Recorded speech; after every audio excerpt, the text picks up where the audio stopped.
Graça e paz, amado irmão, amada irmã. Estamos hoje com o nosso quarto capítulo do Evangelho de São João, estudando a poderosa Palavra de Deus. Estamos reunidos em nome do Pai, do Filho e do Espírito Santo. Amém. Vinde, Espírito Santo, enchei os corações dos vossos fiéis e acendei neles o fogo do vosso amor. Enviai vosso Espírito, e tudo será criado e renovareis a face da terra. Oremos a Deus que instruísse os corações dos vossos fiéis com a luz do Espírito Santo, fazer que apreciemos exatamente todas as coisas, segundo o mesmo Espírito, e gozemos sempre da sua consolação. Por Cristo Senhor nosso. Amém. Evangelho de São João, capítulo 4, versículo 1 seguinte. Vamos juntos, irmãos. O Senhor soube que os fariseus tinham ouvido dizer que ele recrutava e batizava mais discípulos que João, se bem que não era Jesus quem batizava, mas seus discípulos. Deixou a Judéia e voltou para a Galiléia. Ora, devia passar por Samaria. Chegou, pois, a uma localidade de Samaria chamada Sicar, junto das terras que Jacó dera a seu filho José. Ali havia o poço de Jacó. E Jesus, fatigado da viagem, sentou-se à beira do poço. Era por volta do meio-dia. Veio uma mulher de Samaria tirar água e pediu-lhe: Jesus, dá-me de beber, pois os discípulos tinham ido à cidade comprar mantimentos. Aquela samaritana lhe disse: sendo tu judeu, como pedes de beber a mim que sou samaritana? Pois os judeus não se comunicavam com os samaritanos. Respondeu-lhe Jesus: se conhecesse o dom de Deus, e quem é que te diz dar-me de beber, certamente pedirias tu mesma, e ele te daria uma água viva. A mulher lhe replicou: Senhor, não tens com que tirá-la, e o poço é fundo. De onde tens, pois, essa água viva? É porventura maior do que nosso pai Jacó, que nos deu esse poço, do qual ele mesmo bebeu, e também os seus filhos e os seus rebanhos? Respondeu Jesus: todo aquele que beber desta água tornará a ter sede, mas o que beber da água que eu lhe der, jamais terá sede. Mas a água que eu lhe der virá a ser nele fonte de água que jorrará para a vida eterna. A mulher replicou: Senhor, dá-me desta água, para eu não ter sede, nem vir aqui tirá-la. Disse-lhe Jesus: vai, chama teu marido e volta cá. A mulher respondeu: não tenho marido. Disse Jesus: tens razão em dizer que não tens marido. Tiveste 5 maridos e o que agora tens não é teu. Nisso disseste a verdade. Senhor, disse-lhe a mulher, vejo que és profeta. Nossos pais adoraram nesse monte, mas vós dizeis que é em Jerusalém que se deve adorar. Jesus respondeu: mulher, acredita-me, vem a hora em que não adorareis o Pai, nem nesse monte, nem em Jerusalém. Vós adorais o que não conheceis. Nós adoramos o que conhecemos, porque a salvação vem dos judeus. Mas vem a hora, e já chegou, em que os verdadeiros adoradores adorarão o Pai em espírito e em verdade. São esses adoradores que o Pai deseja. Deus é espírito, e os seus adoradores devem adorá-lo em espírito e em verdade. Respondeu a mulher: sei que deve vir o Messias, que se chama Cristo. Quando, pois, vier, ele nos fará conhecer todas as coisas. Disse Jesus: sou eu que falo contigo. Nisso seus discípulos chegaram e maravilharam-se de que estivesse falando com a mulher. Ninguém todavia perguntou: que perguntas ou que falas com ela? A mulher deixou o seu cântaro, foi à cidade e disse àqueles homens: vinde e vede um homem que me contou tudo o que tenho feito. Não seria ele porventura o Cristo? Eles saíram da cidade e vieram ter com Jesus. Entretanto, os discípulos lhe pediam: mestre, come. Mas ele disse: tenho um alimento para comer que vós não conheceis. Os discípulos perguntaram aos outros: alguém teria trazido de comer?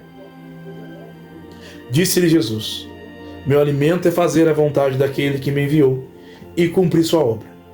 Não dizeis vós que ainda há 4 meses e vem a colheita? Eis que vos digo: levantai os olhos e vede os campos, porque já estão brancos para a ceifa. O que ceifa recebe o salário e ajunta fruto para a vida eterna. Assim o semeador e o ceifador juntamente se regozijarão. Porque eis que se pode dizer com toda a verdade: um é o que semeia e outro é o que ceifa. Enviei-vos a ceifar onde não tendes trabalhado. Outros trabalharam, e vós entrastes nos seus trabalhos. Muitos foram os samaritanos daquela cidade que creram nele, não por causa da palavra da mulher que lhes declarara: ele me disse tudo quanto tenho feito. Assim, quando os samaritanos foram ter com ele, pediram que ficasse com eles. Ele permaneceu ali 2 dias. Ainda muitos outros creram nele, por causa de suas palavras. E dizia a mulher: já não é por causa da declaração que nós cremos, mas nós mesmos ouvimos e sabemos que este verdadeiramente é o Salvador do mundo. Passados os 2 dias, Jesus partiu para a Galiléia. Ele mesmo havia declarado que um profeta não é honrado na sua pátria. Chegando a Galiléia, acolheram-lhe os galileus, porque tinham visto tudo o que fizera durante a festa em Jerusalém, pois também eles tinham ido à festa. Ele voltou, pois, da Galiléia, onde transformara água em vinho. Havia então em Cafarnaum um oficial do rei, cujos filhos estava doente. Ao ouvir que Jesus vinha da Judéia para a Galiléia, foi a ele e rogou-lhe que descesse e curasse seu filho, que estava para morrer. Disse-lhe Jesus: se não virdes milagres e prodígios, não credes. Pediu-lhe o oficial: Senhor, desce antes que meu filho morra. Vai, disse-lhe Jesus, o teu filho está passando bem. O homem acreditou na palavra de Jesus e partiu. Enquanto ia descendo, os criados vieram ao encontro e lhe disseram: teu filho está passando bem. E indagou então deles a hora em que se sentia melhor. Responderam-lhe: ontem, à 7ª hora, a febre o deixou. Reconheceu o pai ser a mesma hora em que Jesus dissera: teu filho está passando bem. E creu, tanto ele como toda a sua casa. Esse foi o segundo milagre que Jesus fez depois de voltar da Judéia para a Galiléia. Palavra da salvação, glória a vós, Senhor. Amados irmãos e irmãs, estamos no capítulo 4 do Evangelho segundo São João. Este capítulo ele é dividido em 4 partes. Primeira parte, Jesus se encontra com a samaritana. Segunda parte, Jesus ensina aos seus discípulos qual é a vontade do Pai. Terceira parte, Jesus é acreditado entre os samaritanos. E quarta parte, a cura do filho de um oficial. No Evangelho da Samaritana, nós vamos grifar o versículo 10. Risca de azul. Se conhecesse o dom de Deus e quem é que te diz dá-me de beber, certamente lhe pedirias tu mesma e ele te daria água viva. Jesus está falando do dom do Espírito Santo. O Espírito Santo é a água viva, a qual Jesus diz que se a mulher pedisse, ele daria a ela. Os samaritanos não se dão com os judeus, não têm conversa com os judeus, porque os samaritanos, além de adorar Javé, o único Deus verdadeiro, eles também adoram outras divindades que não é o Senhor Deus de Israel. Eles tinham imagem de ídolos no seu templo. No Monte Garizim havia o templo da Samaria, o templo dos samaritanos, aonde eles adoravam outros deuses. Por isso, os judeus desprezavam os samaritanos e os consideravam um povo que não era do povo eleito, do povo de Israel. Então, judeus e samaritanos não se conversavam. É por isso que quando Jesus vai contar a parábola daquele homem que caiu na mão dos salteadores, ele vai fazer questão de falar que quem ajudou aquele homem que estava caído foi um samaritano. Por quê? Para mostrar para os judeus que os samaritanos também têm bom coração e de que os samaritanos também podem entrar no reino dos céus. Então, samaritanos não se davam com os judeus. Eles estavam ali no poço de Jacó. O poço de Jacó, naquela região de Samaria, Jacó havia adquirido aquele poço e ele havia dado esse poço ao seu filho José.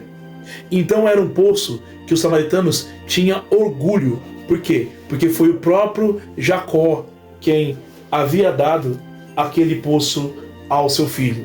Eu convido você também a frisar o versículo 15 de Azul. Senhor, dá-me desta água para eu não ter sede, nem vim aqui tirá-la. Jesus disse para ela: vai, chama seu marido e volta aqui. A mulher respondeu: não tenho marido. E Jesus usou o dom da ciência do Espírito Santo, da revelação divina, para dizer para ela: tens razão em dizer que não tem marido. Versículo 18: tivesse 5 maridos, que agora tem não é teu. Nisso isso é verdade. Há uma tradição que vai dizer que esses 5 maridos são os 5 deuses que os samaritanos adoravam: Secute, Benote, Nergal, Assina, Nibus, Serfavaim e o Deus nosso também, que é Javé, ou Yavé, o Deus revelado na Bíblia. Outros estudiosos interpretam que realmente aquela mulher havia caído numa vida de adultério, de vida promíscua, e já tinha 5 maridos, e o 6º, que agora estava com ela, não era o marido dela. Então, para alguns estudiosos, ela era realmente uma mulher promíscua, que teve vários maridos. Mas o caso é que as palavras de Jesus comovem o coração dela, e ela vê que Jesus é profeta. E ela diz para Jesus, versículo 20: nossos pais adoraram nesse monte, mas vós dizeis, é em Jerusalém que se deve adorar. Esse monte com que ela fala é o Monte Garizim, em cujo cimo os samaritanos tinham construído um templo para os seus deuses, além de Javé. E aí Jesus replica para ela. Frisa o versículo 21 de verde: acredita-me, vem a hora em que não adorareis pais nem nesse monte, nem em Jerusalém. Versículo 23, risca de verde: mas vem a hora, e já chegou, em que os verdadeiros adoradores hão de adorar o Pai em espírito e em verdade, e são esses adoradores que o Pai deseja. O que significa adorar em espírito e em verdade? Adorar em espírito e em verdade é uma forma de uma nova fé, uma fé essencialmente espiritual, que se exprime numa religião totalmente voltada para o Deus único. As igrejas, as cerimônias, as práticas só subsistem para desenvolver esta verdadeira adoração em espírito, que é o fundamento da religião. Então, adorar em espírito significa reconhecer que Deus é espírito e eu o adoro com a minha inteligência, com a minha vida, com a minha existência. Adorar significa se prostrar, reconhecer, reverenciar, colocar acima de tudo a pessoa de Deus. E o que significa adorar em verdade?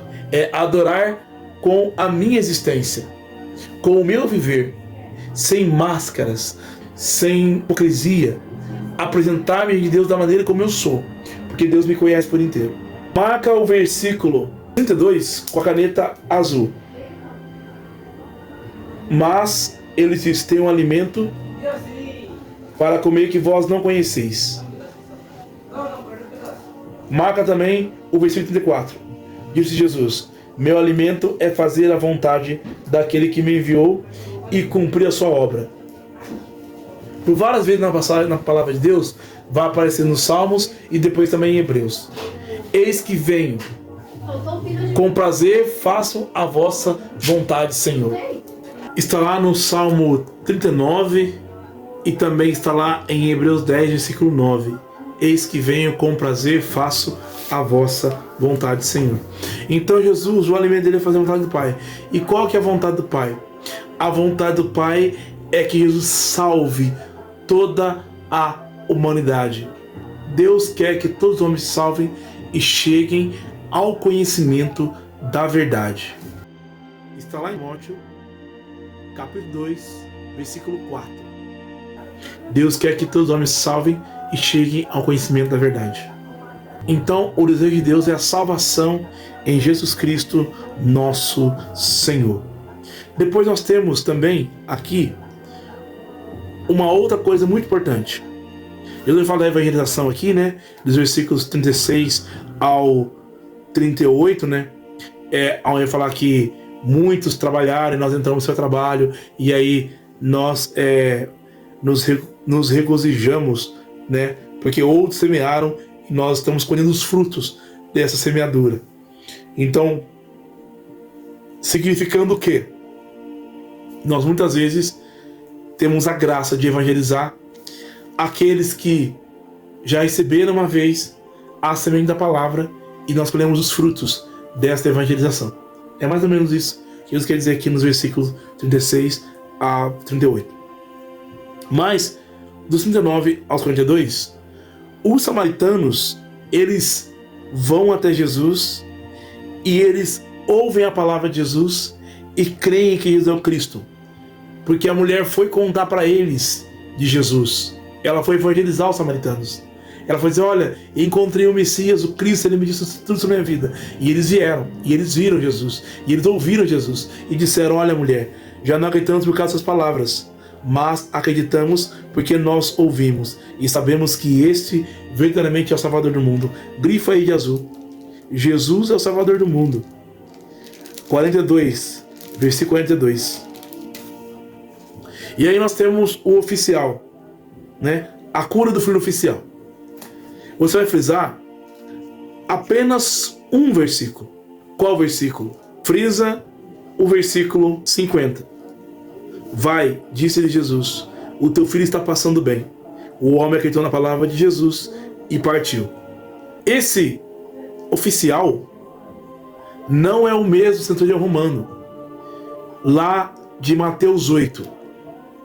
O centurião de Mateus 8 é outro.